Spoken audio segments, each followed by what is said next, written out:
Good morning student, मैं Anshu sir और चल रही थी हिस्ट्री में चैप्टर 1 हम कर चुके थे फिनिश, जिसमें हमने इंट्रोडक्शन पढ़ा। ठीक है, क्लास 8 की हिस्ट्री, 6, 7, 8, 9, 10 की जो हिस्ट्री, सिविक, ज्योग्राफी जो होती हैं हर कंपटीशन में देखी जाती हैं, और जो स्कूल में बच्चा पढ़ रहा है उसे तो अपनी अपनी क्लास की हिस्ट्री, सिविक, ज्योग्राफी पढ़नी ही पढ़नी है। सबके लिए है, for all competition exam, in school exam के लिए। ठीक है, क्लास 8 की आज हिस्ट्री पढ़ेंगे, chapter 2 from trade to territory, यानी व्यापार से साम्राज्य तक की कंपनी सत्ता स्थापित होती है।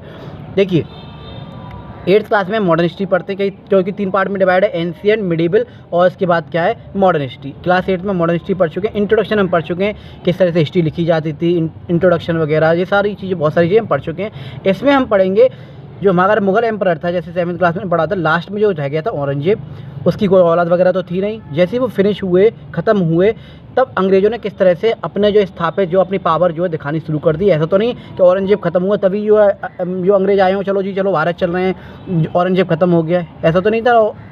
पहले से थे, धीरे धीरे उन्होंने क्या किया, कब्जा किया। पहले कंपनी थी, कंपनी को धीरे धीरे पावर अपनी दिखाई, और फिर धीरे धीरे किस तरह से कब्जा किया। ये सारा हम जो है क्लास 8 की हिस्ट्री में पढ़ने वाले हैं। किस तरह से भारत आए अंग्रेज, किस तरह से यहाँ कंपनी स्टेबलाइज़ की, ये सारी चीज़ हम पढ़ेंगे।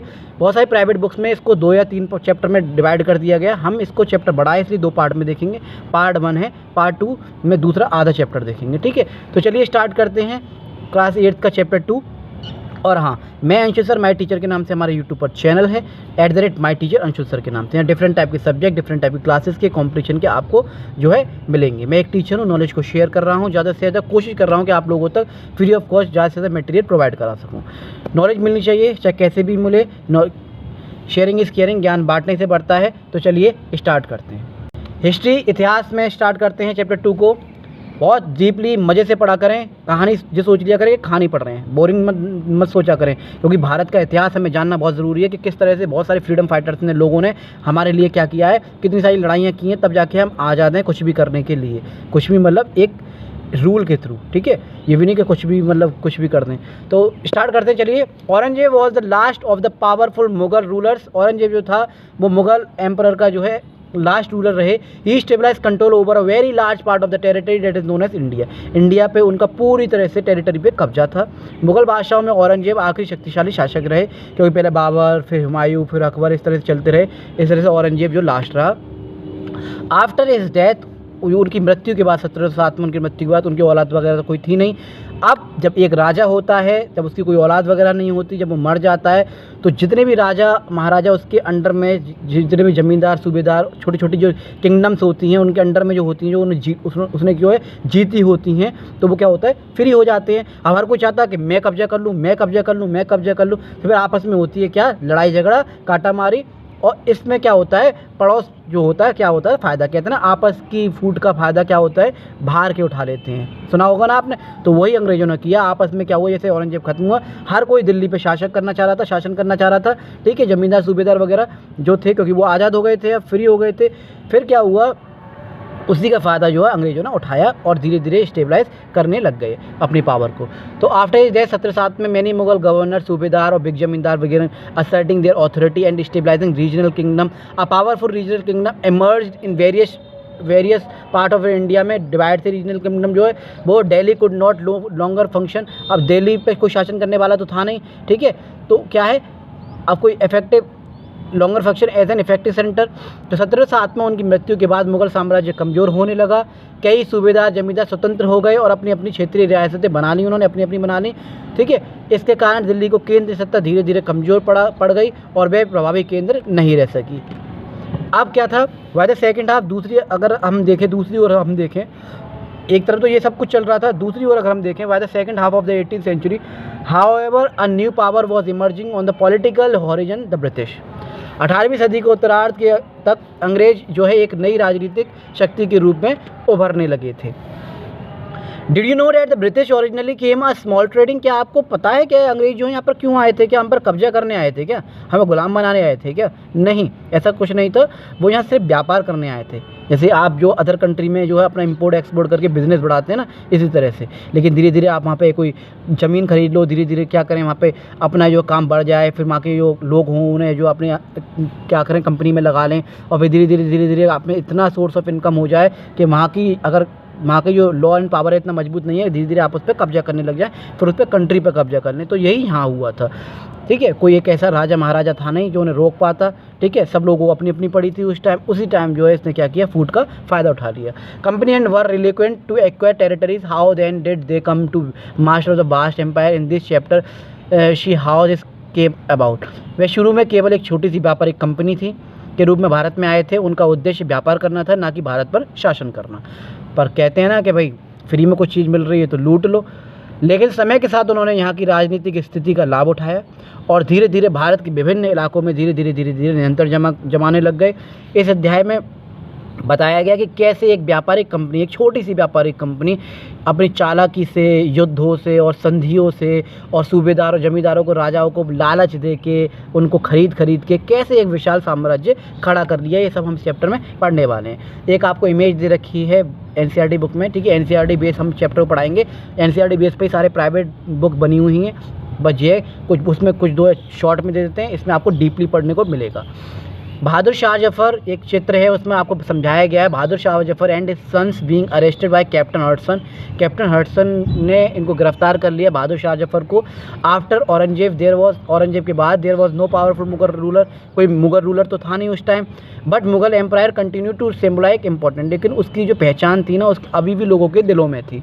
In fact when a massive rebellion against the British rule broke out in 1857, बहादुर शाह जफर को गगिरफ्तार करना एक शुरुआत थी अंग्रेज़ों के खिलाफ। जो है कहीं ना कहीं लोगों को जो है ये दिख गया था कि इन्हें जो कैसे भी निकालना है। The Mughal empire at the time was seen at the natural leader.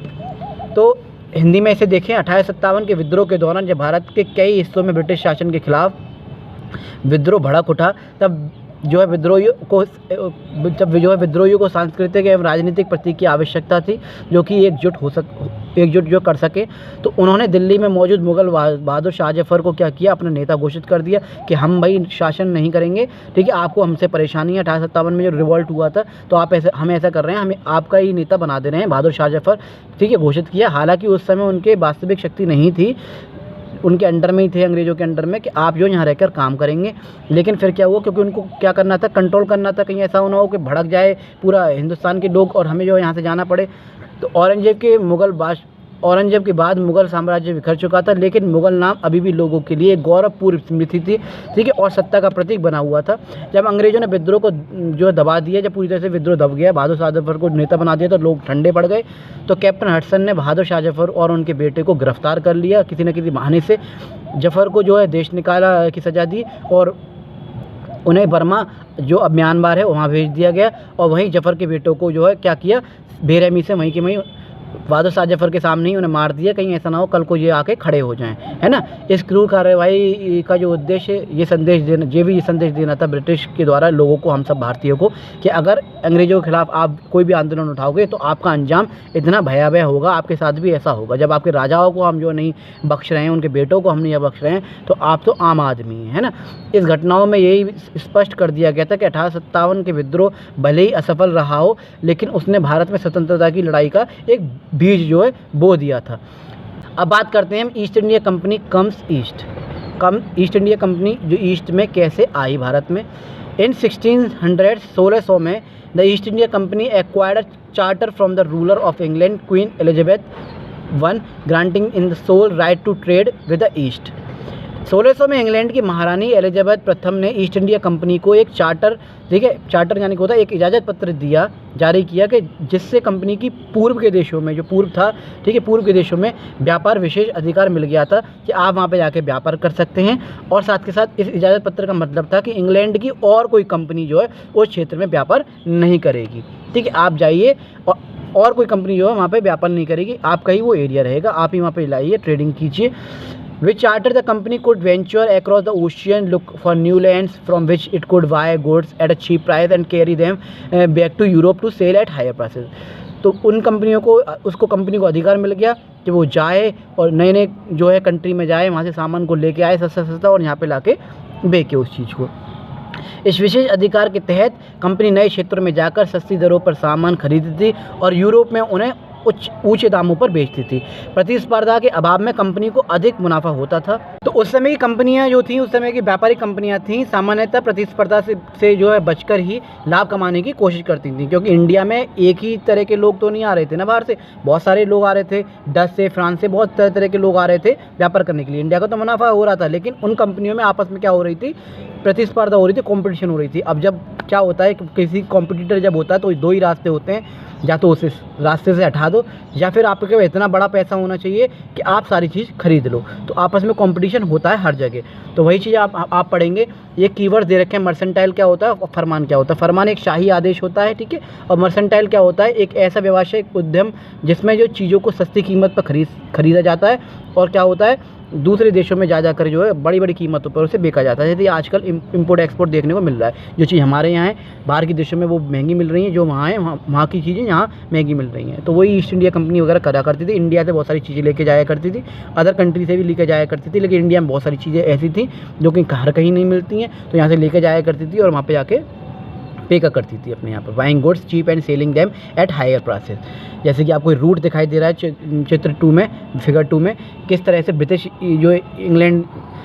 Island आपको दिखाई दे रहा है, ठीक है। ब्रिटिश आइलैंड से किस तरह से सेंट हेलेना ऑफ अफ्रीका के कैपे ऑफ गुड होप पे होते हुए, इस तरह से समुद्री रास्ते पे होते हुए किस तरह से जो है बॉम्बे, मद्रास, इस तरह से जो है ये आया करते थे। आप आराम से देख सकते हैं इसको, फिगर को स्क्रीनशॉट लेना चाहें स्क्रीनशॉट ले सकते हैं। रूट्स टू इंडियन 18वीं सेंचुरी में बहुत सारे देश विदेश से लोग जो है किस तरह से समुद्री रास्ते से बॉम्बे, मद्रास, कलकत्ता वगैरह आया करते थे, ठीक है। ईस्ट इंडिया कंपनी में कम्स ईस्ट में आगे देखेंगे। The royal charter however could not be prevent other European power from entering the eastern market. अभी जो चार्टर बनाया गया था यूरोपियन कंट्री तो इंडिया में नहीं आएंगी, लेकिन और देशों से तो आएंगी। उन्हें कैसे रोका जाए, उन्हें थोड़ी ना रोक सकते हैं भाई। अपने देश की कह दी थी कि हम जो वहाँ पे आके इंडिया में व्यापार करेंगे, उस एरिया में ईस्ट में या कहीं पर भी आप और किसी कंपनी को मत भेजिएगा, ठीक है जी, नहीं भेजेंगे। लेकिन और दूसरी कंपनी और दूसरे देश की जो कंपनी आएंगी उन्हें थोड़ी ना रोक लोगे। तो by the time first English ship sailed down the west coast of Africa round the Cape of Good Hope and crossed the Indian Ocean, and the Portuguese has already established their presence in the western coast of India, had the base in Goa। तो Portuguese जो थे वो पहले से ही जो है in England वालों से पहले से ही जो है यहाँ से व्यापार कर रहे थे, इंडिया से वो पहले आ चुके थे समुद्री रास्ते के थ्रू। तो वह शाही दस्तावेज दर्शाता है कि यूरोपीय ताकतों के पूर्व के बाज़ारों में आने से नहीं रोका जा सका, ठीक है। इंग्लैंड के जहाज़ जो अफ्रीका के पश्चिमी तट होते हुए कैपे ऑफ गुड होप से समुद्र मार्ग पर पार करके भारत पहुँचे। इससे पहले जो पुर्तगाली जो लोग जो थे वो भारत में पश्चिम तट पर जो है अपनी उपस्थिति दर्ज कर चुके थे, गोवा का अपना केंद्र माना चुके थे। तो गोवा में तो वे व्यापार गोवा में कर रहे थे पहले से पुर्तगाली जो थे, तो यहाँ इन्हें दिक्कत होगी, तो उन्हें कोई और नया एरिया ढूंढना पड़ेगा। तो in fact it was a Vasco da Gama. अगर एक और क्वेश्चन है, ये आता है बहुत पूछने को, वो वास्को ड गामा थे पुर्तगाली explore who had discovered the sea routes to India तक आने के लिए समुद्री रास्ता इन्होंने ही ढूंढा था 1498 में। ऐसी बात नहीं इंडिया पहले था नहीं। इंडिया की खोज किसने की थी? जो वास्को ड गामा। इंडिया की खोज नहीं, इंडिया को जो समुद्री रास्ता था अफ्रीका से यहाँ तक आने का, वो इन्होंने खोजा था। वाई द अर्ली 17वीं सेंचुरी द डच, ठीक है, 1700 इन यूरोप की कंट्री थी ईस्ट इंडिया कंपनी, इनके आने से पहले भी जो है डच वगैरह, ठीक है, exploring possibility to trade Indian ocean, the French traders arrived on the scene. 1498 में पुर्तगाली खोजी वास्को द गामा ने भारत पहुंचने की समुद्री रास्ते का खोज किया। 17वीं शताब्दी की शुरुआत में डच व्यापारी भी समुद्री व्यापार से संभावना तलाशने के लगे और जल्द ही फ्रांसीसी व्यापारी भी इसमें शामिल हो गए। तो डच, पुर्तगाली, ये सब फ्रांसी वगैरह पहले से ही यहाँ व्यापार कर रहे थे। The problem was the all the companies were interesting in the buying same thing. हर एक कंपनी की प्रॉब्लम ये थी, सब लोग वही सामान खरीदना चाह रहे थे, है, लेकिन क्या the fine quality of the cotton and silk, खास करके कॉटन और silk produce in India had big market in Europe में बहुत बड़ा मार्केट था कॉटन और सिल्क का। वो चाहते थे कि यहाँ से खरीदें और यूरोप में जा के बेचें, लेकिन प्रॉब्लम ये थी कि इतनी क्वांटिटी में सामान भी होना चाहिए, ठीक है, और जब कॉम्पिटिटर ज़्यादा होते हैं तो यहाँ मनमानी करेंगे। अगर लेने वाला कोई एक ही हो तो उसे ज़बरदस्ती देना पड़ेगा, भाई देना दे मत दे। अब कॉम्पिटिटर जब बढ़ जाते हैं तो क्या है, तू नहीं तो और सही है कि नहीं। अब मैं बैठा हूँ दुकान लेके, भाई ग्राहक अगर ज़्यादा आएंगे तो मैं अपनी मनमानी से जो पैसे दाम दूँगा, भाई कोई भी मैं चीज़ बेचूंगा तो अपने मनमानी दाम से बेचूंगा, लेकिन अगर ग्राहक कम है तो मुझे ग्राहक की भी सुननी पड़ेगी, ला भाई इतनी ही दे दो। तो वही यहाँ हो रहा था कि कोई कम में ले जाता था तो उतने में उतने लेना पड़ रहा था, कोई अगर प्राइस ज़्यादा होता था तो उनको जो ट्रांसपोर्ट में पैसे लग जाते थे, तो वहाँ जो दिक्कतें हो रही थी एक दूसरे को क्योंकि एक दूसरे को क्या हो रही थी, दिक्कतें हो रही थी। तो pepper, cloves, cardamom and cinnamon to were in great demand, एक बहुत ग्रेट डिमांड में थे अदर कंट्री में। Competition among the European companies inevitability pushed up the prices. इसमें क्या हो, जब भाई जिसकी ज़्यादा डिमांड होती है प्राइस उतने हाई होते हैं, तो which of the goods to be purchase and the reduce profit that could be earn. तो जो प्रॉफिट उन पर होता था वो नहीं हो पाता था, क्योंकि यहाँ पे महंगी चीज़ मिलने लग गई थी, क्योंकि डिमांड ज़्यादा थी, फिर वहाँ ट्रांसपोर्ट लग जाता ले जाने में, तो इतने जो महंगी वो चीज़ में नहीं मिल पाती थी। हाँ, अगर कंपनियाँ और नहीं होती, कुछ ही लोग खरीदने वाले होते, तो दाम कम होता, ले जाने में आसानी होती, ट्रांसपोर्ट लगता और वहाँ पे आराम से बिक जाता, प्रॉफिट भी हो जाता। लेकिन दिक्कतें यहाँ हो रही थी, प्रतिस्पर्धा के कारण इन वस्तुओं की कीमतें बढ़ने लगी और कंपनियों को मिलने वाला मुनाफा घटने लगा।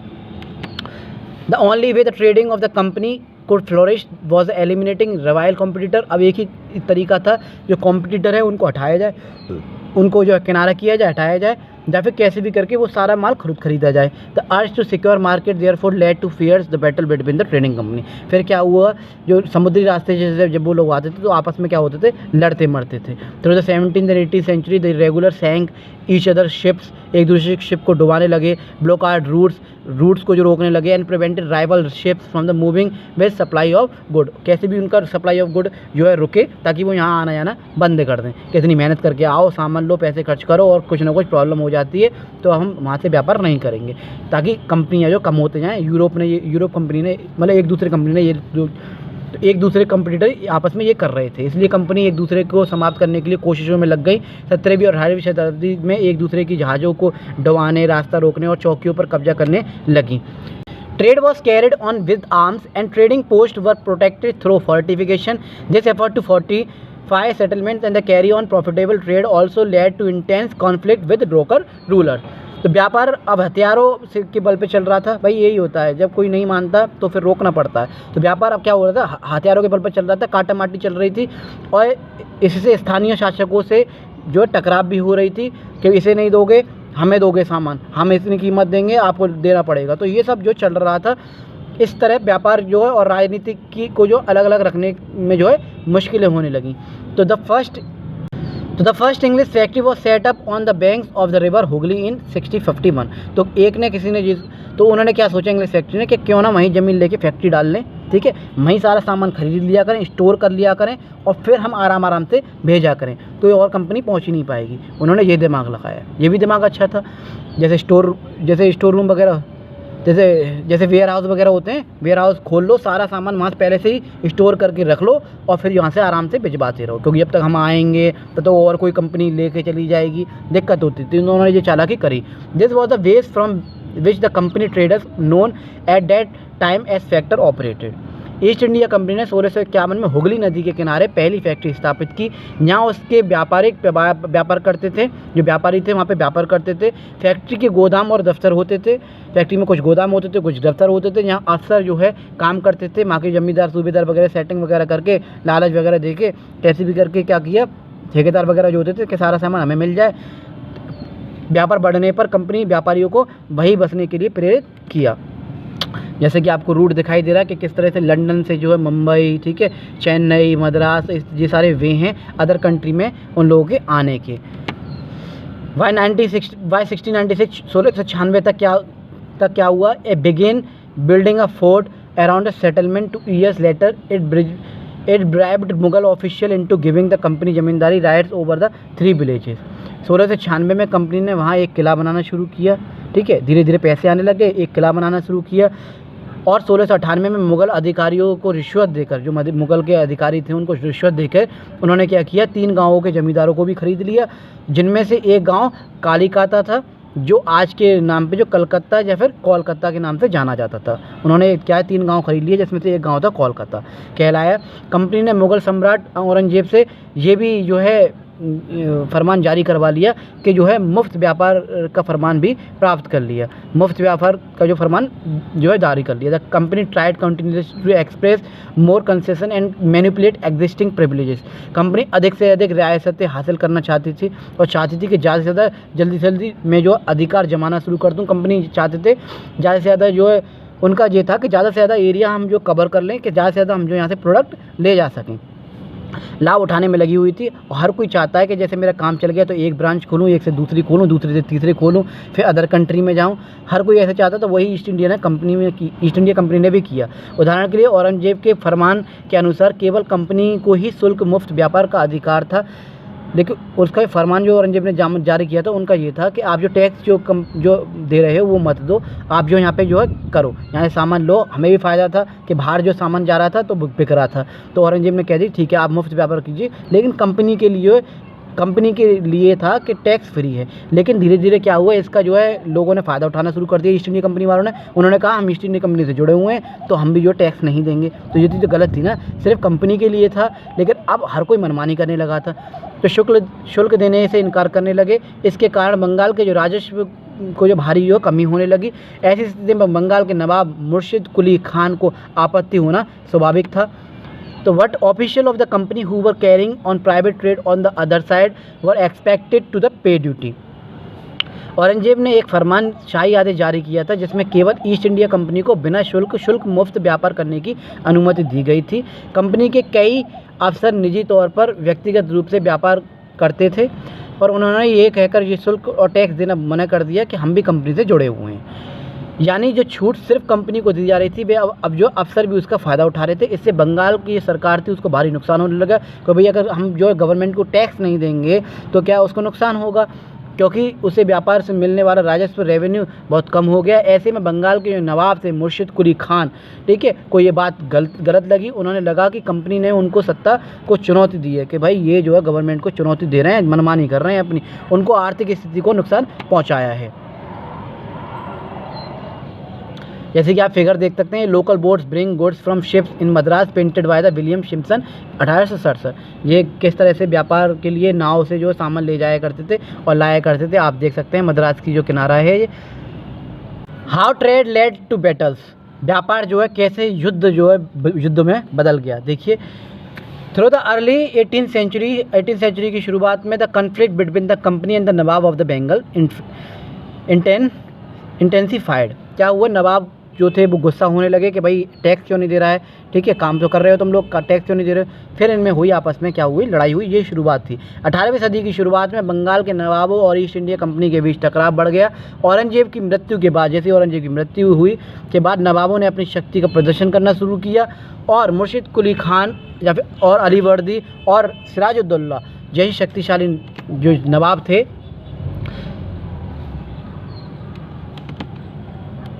जो नवाब थे, इन्होंने क्या किया, कंपनी को विशेष रियायतें देने से इनकार कर दिया। ठीक है, इन्होंने कहा कि हम जो है कोई भी रियायत नहीं देंगे, अब आपको कंपनी को भी टैक्स देना पड़ेगा। उन्होंने कंपनी से नजराने मांगे, जिससे जो है क्या हुआ, उसे सिक्के ढालने की अनुमति नहीं दी और किलेबंदी पर जो है रोक लगा दी। नवाबों ने आरोप लगाया कि कंपनी की धोखाधड़ी के कारण बंगाल की राजस्व वसूली जो प्रभावित हो रही है और उनकी सत्ता कमज़ोर हो रही है, पड़ रही है। साथ ही कंपनी के अधिकारी जो है टैक्स नहीं देते हैं और नवाबों को जो अपमानजनक चिट्ठियाँ लिखकर अपमानित करते हैं। इस तरह से उन्होंने आरोप लगाया, accusing the company of deceit. They claimed that the company was depriving the Bengal government of the huge amounts of revenue and undermining the authority of the Nawab। यहीं रह रहे हैं, यहीं खा रहे हैं, यहीं पी रहे हैं, यहीं पे जो काम कर रहे हैं, यहीं की चीज़ों को ले आके बेच रहे हैं और हमसे गद्दारी कर रहे हैं, हमें पैसा नहीं देना चाह रहे, हम इससे कोई फ़ायदा ना उठाएं। क्या फ़ायदा है ऐसे लोगों से? तो उन्होंने क्या किया, इन पर ये आदेश लगाए, उन्होंने ये आरोप लगाया, it was refusing to pay taxes, writing disrespectful letters वगैरह हमें लिखे जाते हैं, and trying to humiliate the nawab and his official, हमें जो अपमान कर रहे हैं। The company on its part declare that the unjust demand of the local officials but ruining trade of the company and trade could flourish only if the duties were removed. Company का मानना था कि स्थानीय अधिकारियों को अनुचित मांगों के कारण उसका व्यापार प्रभावित हो रहा है। व्यापार को बढ़ाने के लिए वे चाहती थी कि सरकार शुल्क हटा ले।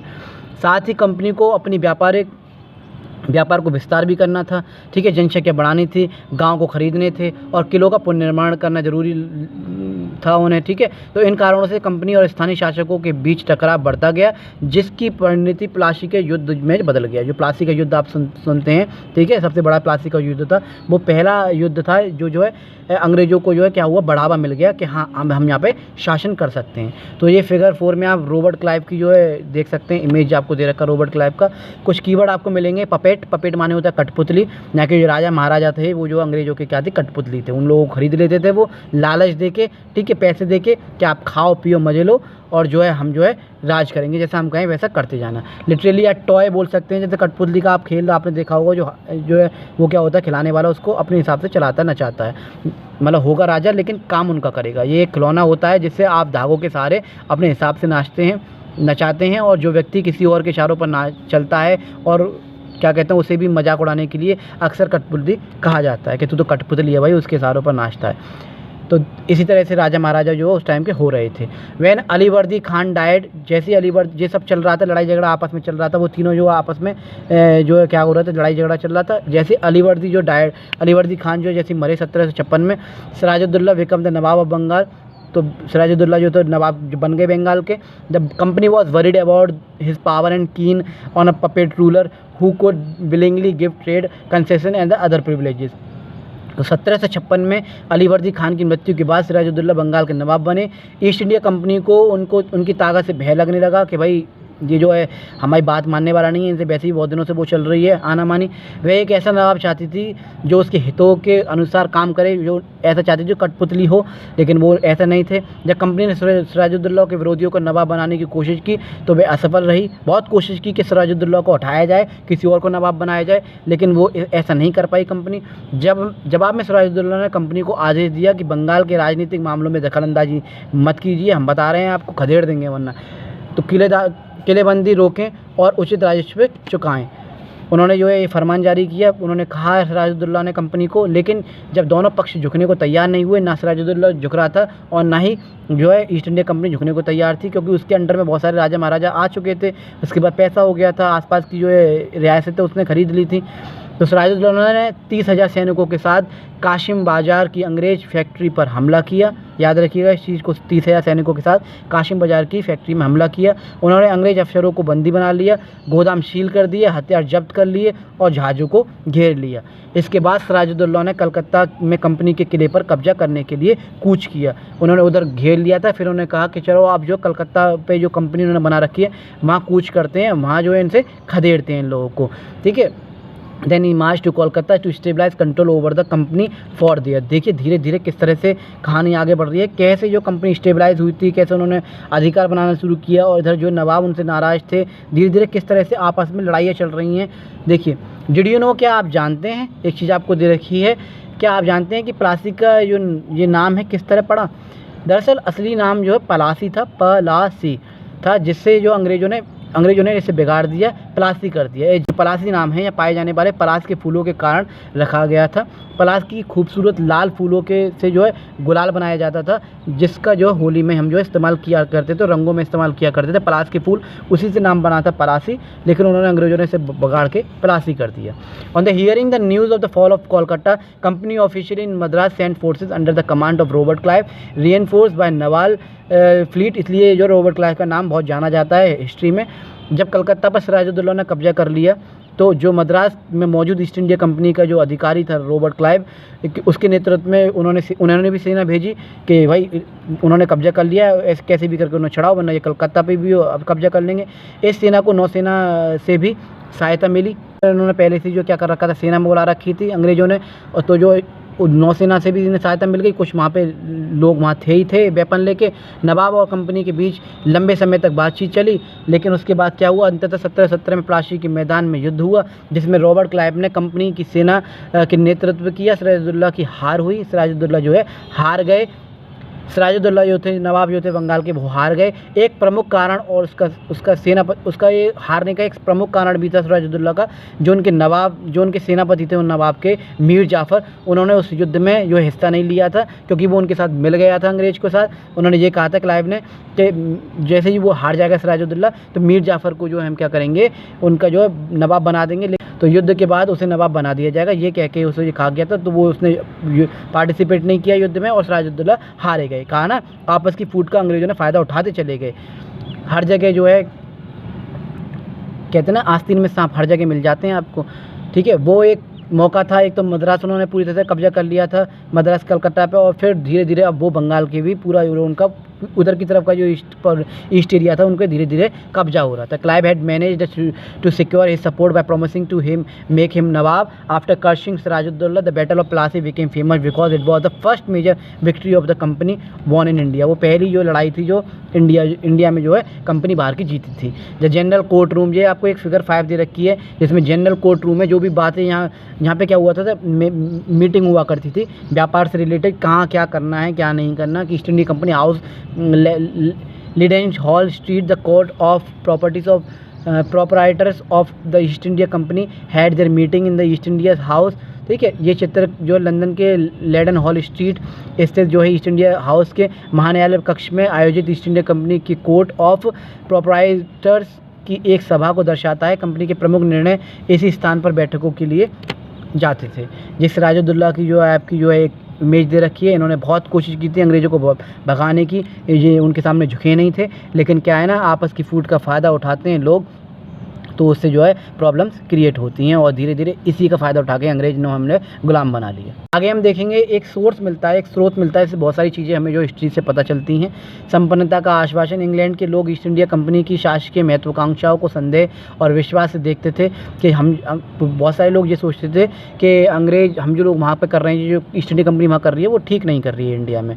प्लासी की लड़ाई के बाद रॉबर्ट क्लाइव ने अंग्रेज सम्राट के एक मुख्य विदेश मंत्री विलियम पीट को 7 जनवरी को कलकत्ता से ये चिट्ठी भेजी थी कि उसमें यही उन्होंने बताया था, लेकिन इतनी विशाल सत्ता एक वाणिज्य कंपनी के लिए बहुत बड़ी होगी। ठीक है, उन्हें भी ये आश्चर्य था कि एक कंपनी जो है यहाँ व्यापार करने के लिए आई थी और क्या करने लग गई है। मैं ये खुद सोचकर अभिभूत हूँ कि इन समृद्ध रियासतों पर कब्जा हासिल करना में कोई परेशानी नहीं आएगी हमें, और धीरे धीरे हम जो है ये फैसला अपने आप पर छोड़ते हैं कि क्या सालाना 20 लाख स्टर्लिंग की आमदनी और प्रांतों पर कब्जा कोई ऐसी चीज़ है जिस पर हमें सोचने पर जो शर्मिंदा होना चाहिए, सोचना चाहिए। तो एक ये जो है हिस्ट्री में लिखा हुआ है, कोई डॉक्यूमेंट में जो है इस तरह से सोर्सेज मिले जिससे जो है बहुत सारी चीज़ें हमें मिली। द बैटल ऑफ प्लासी में आप देखेंगे, after the defeat of the at Plassey Sirajuddaulah was assassinated, Mir Jafar made the nawab, the company was still unwilling to take over the responsibility of administration. Plassey की लड़ाई भारत में ईस्ट इंडिया कंपनी की पहली बड़ी जीत थी। इस युद्ध के बाद बंगाल के नवाब सिराजुद्दौला की हत्या कर दी गई और मीर जाफर को नवाब बना दिया गया। हालांकि कंपनी सीधे शासन की जिम्मेदारी लेने को तैयार नहीं थी, क्योंकि वो शासन करने नहीं आई थी, उसका मुख्य उद्देश्य यहाँ पर व्यापार को फैलाना था। लेकिन क्या करें, soon the company discovered that this was rather difficult, for even puppets Nawab were not always as helpful as the company wanted them to be. यदि यह कार्य स्थानीय शासकों की मदद से बिना युद्ध के हो सकता है तो किसी राज्य पर कब्जा करने की ज़रूरत ही नहीं थी। लेकिन जल्द ही कंपनी को समझ आ गया कि कठपुतली नवाब भी पूरी तरह उसके अधीन नहीं है। जो ये कठपुतली नवाब है पूरी तरह अधीन नहीं है, अंदर ही अंदर जो घुट रहे हैं, वो कभी भी बगावत कर सकते हैं, क्योंकि उन्हें भी अपनी जनता के समान खुद को स्वतंत्र और सम्मानित दिखाना पड़ता था। तो ईस्ट इंडिया कंपनी ने अपने हितों के अनुसार बंगाल के नवाबों को बदलना शुरू किया। ठीक है, धीरे धीरे क्या किया उन्होंने, बंगाल के नवाबों को बदलना शुरू किया। मीर जाफ़र के विरोध के बाद उसे हटाकर मीर कासिम को नवाब बनाया गया। देखा, वो उसकी भी सगे नहीं है, किसी की सगे नहीं रहे अंग्रेज, और बाहर का आदमी कभी किसी का सगा होता ही नहीं है। आपस में जो खास रिश्ते होते हैं उसमें कभी भी टकराव नहीं करने चाहिए। दूसरे फ़ायदा उठाते हैं, ठीक है, आपको भड़का के, और आपके भी वो कभी सगे नहीं होते। उनका मोटिव सिर्फ इतना होता है कि आपको डिस्ट्रॉय कर दें, आपके घर को बर्बाद कर दें, आपके जो व्यापार होता है उसको बर्बाद कर दें। मीर जाफ़र को भी बना दिया गया, लेकिन ये जब मीर कासिम भी कंपनी की नीतियों से टकराया तो 1764 में बक्सर की लड़ाई में उसे हराकर जो बंगाल में जो है उसे भी बाहर कर दिया गया और मीर जाफ़र को दोबारा नवाब जो है बना दिया। मीर जाफ़र को फिर दोबारा नवाब जो है बना दिया गया। तो इस तरह से ये सारी चीज़ चलती गई। भाई उसने विरोध किया तो उसे हटा दिया, उसने विरोध किया तो तू बता, तू मानेगा हमारी बात, ठीक है चल तू दोबारा आ जा। तो ये सब चलता था। What could the company do when Mir Jafar protested? The company deposed him and installed Mir Qasim of his palace. तो इस तरह से चलता गया। The Nawab had to pay 5 lakh rupees every month, but the company wanted to more money to finance his war and meet the demand of trade and other expenses. बहुत सारी उनके खर्चे वगैरह थे, उनको पूरा करने के लिए अब नवाब को हर महीने कंपनी को जो पैसे देने पड़ते थे, कंपनी को अपने सैन्य खर्चों और व्यापारिक ज़रूरतों के लिए धन चाहिए था, इसलिए वह और अधिक इलाकों पर ताकि आमदनी कर सके, कब्जा कर सके चाहती थी। 1765 में मीर जाफ़र की मृत्यु के बाद कंपनी के ने कठपुतली नवाबों से परेशान होकर क्लाइव के नेतृत्व में ये फैसला किया कि अब वे स्वयं ही सीधे शासन करेगी, क्योंकि वो जो नवाब थे वो जो है पूरी तरह से उन्हें पैसे नहीं दे पा रहे थे। जो नवाब तो भाई इंडिया के थे ना, कहीं किसी टैक्स वसूल नहीं होता था, तो वो कहते थे चलो ठीक है इतना ही है, इस बार इतना ले लो, लेकिन उन्हें दिक्कतें हो रही थी कि भाई ऐसे काम नहीं चलेगा, ऐसा करते हैं अब खुद ही जो है शासन करेंगे। तो यहीं से स्टार्टिंग हो गई शासन की। तो 1765 में मुगल सम्राट ने ईस्ट इंडिया कंपनी को बंगाल का दीवान नियुक्त कर दिया, जिससे कंपनी को बंगाल का विशेष राजस्व संसाधनों पर नियंत्रण मिल गया। पहले कंपनी को भारत से सामान खरीदने के लिए ब्रिटेन से सोना चांदी लाना पड़ता था, लेकिन अब उसकी भी ज़रूरत नहीं पड़ती थी, यहीं से सामान खरीदते थे और यहीं जो है क्या करते थे, सेटलमेंट कर देते थे। This solved as a major problem that the company had earlier faced from the early 18th century. It said the Indian had expanded what it had by most of the goods in India with gold and silver imported from the Britain. This was because at the time Britain had no goods to sell in India. The outflow of gold from Britain slowed after the Battle of Plassey and entirely stopped after the assumption of दीवान। क्योंकि Britain के पास भारत के बेचने लायक वस्तुएं नहीं बची थी, ठीक है, तो लेकिन प्लासी की लड़ाई के बाद जो दीवानी मिलने के बाद जो कंपनी को क्या हुआ, कंपनी की ब्रिटेन से सोना चांदी जो आ रहा था वो अब उसकी आवश्यकता नहीं थी। अब भारत से ही आने वाली आमदनी उनकी इतनी प्रॉफिट यहाँ से हो जाता था कि यहीं से जो सामान खरीदते थे यहीं जो है क्या करते थे, जो सेना और व्यापार वगैरह को सबको जो संभाल रहे थे। एक और सोर्स आपको मिलता है यहाँ पर सोर्स 2 में हिस्ट्री में डॉक्यूमेंट में मिलता है। 1733 में बंगाल के नवाब थे, इंग्लिश व्यापारियों के बारे में क्या करते थे उनके बारे में बताया था। जब वे पहली बार हमारे देश में आए थे तो उन्होंने सरकार के सामने विनती करते हुए कहा था कि उन्हें एक फैक्ट्री बनाने के लिए थोड़ी सी ज़मीन दे दी जाए। उन्हें वे ज़मीन तो मिल गई, उन्होंने तो वहाँ मजबूत किला ही खड़ा कर लिया। धीरे धीरे क्या किया, उन्होंने मजबूत किला खड़ा कर लिया जिसको भेद पाना मुश्किल था। इसके चारों ओर गड्ढे बना दिए जो नदी से जुड़ते थे। दीवारों पर उन्होंने जाने कितनी तोपें पता नहीं कैसे खड़ी कर ली। नदी के किनारे चुपचाप रातों में तोपें ले आए, वेपन्स ले आए, तैनात कर दी। उन्होंने बहुत सारे सौदागरों और अन्य लोगों को अपने मातहत रहने के लिए तैयार कर लिया, खरीद लिया उन लोगों को, और वे 1 लाख रुपये राजस्व वसूल कर रहे थे। वे असंख्य औरतों और मर्दों को उनके ही देश में गुलाम बनाकर लूट खसोट कर रहे थे। ये एक डॉक्यूमेंट आपको मिलता है हिस्ट्री में, तो इस चीज़ को आप ध्यान रखिएगा। आगे पढ़ेंगे what did it means to be nawab, ठीक है। अब वो खुद ही जो शासन कर रहे थे। It meant of the cause that the company acquired more power and authority, बहुत ज़्यादा पावर और अथॉरिटी चाह रही थी कि कोई भी मना ना करे, ठीक है। राजा महाराजा मना भी कर रहे थे कुछ राजस्व देने के लिए, कोई भी मना ना करे, जोर जबरदस्ती देना ही पड़ेगा, राजी राजी कुराजी। But it also meant something else, each company servant began to have vision of living like nawab बनने का मतलब था ईस्ट इंडिया कंपनी के पास अब वास्तविक सत्ता और ताकत आ गई थी, ठीक है।